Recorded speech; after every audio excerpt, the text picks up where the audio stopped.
அனைவருக்கும் வணக்கம். இன்னைக்கு அதிமுகவில் பார்த்தீங்கன்னா கூட்டணி பிரச்சனை எல்லாம் கிட்டத்தட்ட எல்லாமே முடிஞ்சிருச்சு, எல்லாம் சால்வ் ஆயிடுச்சுன்னு சொல்லலாம். இப்போ ஆரம்ப காலத்துல நான் பல தடவை உங்களுக்கு சொல்லிட்டேன், திமுக தான் ஒரே கூட்டணியா ஒழுக்கமா அப்படியே கட்டமைப்போடு இருக்குது. அதிமுக கூட்டணி சரியில்லைன்னா அங்க திமுகவில் சும்மா பாட்டு பாடிட்டு இருந்தாங்க. ஆனா இன்னைக்கு பாத்தீங்கன்னா அதிமுக தன்னுடைய கூட்டணி கட்சிகளுக்கு மரியாதையோட ஒரு மனிதாபிமான கரெக்டா ஒரு அந்தஸ்தோட அவங்களுக்கு எந்த சண்டை சச்சரவு கிடையாது, மனஸ்தாபம் எதுவும் கிடையாது. ஒரு சந்தோஷமா இடஒதுக்கீடு பண்ணியிருக்கிறாங்க. பிஜேபிக்கு 27, அமமுகவுக்கு 11,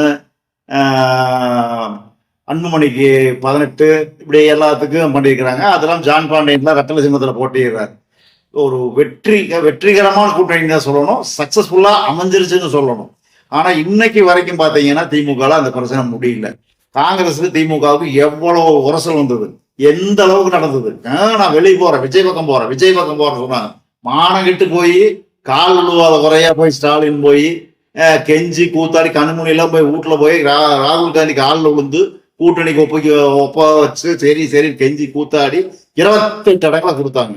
இங்கேயும் பியூஷ் கோயல் பண்ண 2 நாள் 3 நாள் தள்ளி போட்டார், இல்லைன்னு சொல்லல. ஆனா சலசலப்போ சச்சரவோ எந்த ஒரு அறிக்கையோ அப்படி கசாம் சொன்னலாம் திமுக வந்த மாதிரி காங்கிரஸ் திமுகவுக்கு வந்த மாதிரிலாம் கசாம் சொன்ன யாருமே அறிக்கைகளை தரல. அழகா 27 தொகுதி முடிச்சுட்டாங்க, 27 தொகுதிக்கு கொடுத்து முடிச்சுட்டாங்க. மற்ற எல்லா கட்சிக்கும் அமமுக 11, பாட்டாளி மக்கள் கட்சிக்கு 18, ஜான் பாண்டியன் ஒன்று ரெட்டலட்சம் சந்திக்கிறார். நான் எல்லாத்துக்கும் வர மாதிரி எந்த சண்டை சச்சரவு இல்லாம முடிச்சிட்டாங்க. வெற்றியா நிரூபிச்சு காட்டிட்டார். எடப்பாடியார் ஒரு சக்சஸ்ஃபுல் லீடர். அதாவது நான் ஒரு எப்படி சொல்றதுன்னா, கருணாநிதியில எப்படி அவங்கெல்லாம் கூட்டணி நம்பியே ஆட்சி நடத்தினவங்கள தவிர தனிச்சு போட்டிட்டது கிடையாது. எல்லாம் கசகசம் குழப்பித்தான் பண்ணாங்க. தேமுதிக சம்மந்தமே எல்லாம் கொடுத்தனால வந்த வேணா. திருமாவளவன் சுயமரியாதை பேசுறக்கோ டாக்டர் அம்பேத்கர் பத்தி பேசுறக்கோ எந்த தகுதி மற்ற ஒரு ஆள். திமுகவுக்கு முட்டு கொடுக்குறத தவிர திருமாவளவனுக்கு வேற எதுவுமே கிடையாது. மானங்கட்டு போய் அந்த கூட்டணியில போய் சேர்ந்துருக்கு வந்திருக்காப்புல 6 சீட்டு. யோசிச்சு பாருங்க. இதே முந்தானயத்து தேமுதிக 10 சீட் கொடுப்பாங்க, 7-8 சீட்டா கொடுப்பாங்க கடைசியா வச்சது. ஏன்னா அவங்கதான் தேவை. திருமாவளவனை என்னைக்கு கருணாநிதி சொன்னவரை நீங்க எல்லாம் தனி தொகுதிக்கு ஆசைப்படக்கூடாதுன்னு கருணாநிதி சொல்லியிருக்கிறார். அதை வன்னியரசு செய்திகளா வெளியிட்டு இருக்கிறாங்க. நான் சொல்லல, கருணாநிதி சொல்லியிருக்கிறார். அப்ப என்ன அர்த்தம்? உங்களோட தகுதி நீ தாழ்த்தப்பட்ட எஸ்சி, நீ அதோடதான் இருக்கணும் அப்படிங்கறதுதான் கருணாநிதியோட எண்ணம். அதை வன்னியரசு வெளியே சொல்லி இருக்கிறாரு. ஆனா இங்க அப்படியே நடத்துறாங்க. இதே திருமாவளவன் இதே ஏடிஎம்கே பக்கம் இருந்திருந்தா 10 சீட் கேரண்டியா கொடுத்துருப்பாங்க. அமமுக கொடுத்த மாதிரி இங்க 10 சீட் உங்களுக்கு கொடுத்துருப்பாங்க. அதெல்லாம் ஒன்றும் பிரச்சனையே கிடையாது, கொடுத்துருப்பாங்க. இப்போ ஸ்டாலின்கிட்ட மண்டிட்டு காலை நக்கி செருப்ப கழுவி தண்ணி குடிச்சு கேவலமான ஒரு பொழைச்சு 6 சீட்டு. அதுக்கு வேற ஏதாவது போயிருக்கலாம். கட்சி சரத்குமார் இப்படி சீசனுக்கு தகுந்த மாதிரி ஒரு கட்சியோட போய் தங்கச்சி கலைச்சிருவாப்ல. இப்ப திருப்பியும் பிஜேபி வெளியே சமத்துவ மக்கள் கட்சி உருவாக்குற அப்படின்னு ஒரு டயலாக் கொடுக்குற பார்த்தீங்களா, திருப்பி இன்னொரு கட்சியில போய் தங்கச்சி சேர்த்துட்டுருவாப்ல.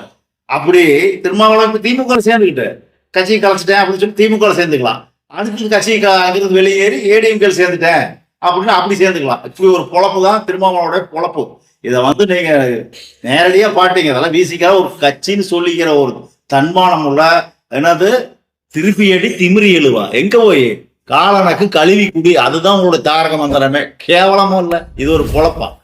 ஸ்டாலின் போய் காலில் விழுந்து கெஞ்சி 6 சீட்டுன்னு அதே உறுதியாத என்னமோ தெரியல. அதுலயும் ஒன்ன குறிச்சு 5 சீட்டு கொடுக்குறாங்களோ என்னமோ அது தெரியல. பார்த்தா தான் தெரியும், இன்னைக்கு நைட்டோ நாளைக்கோ தான் தெரியும்.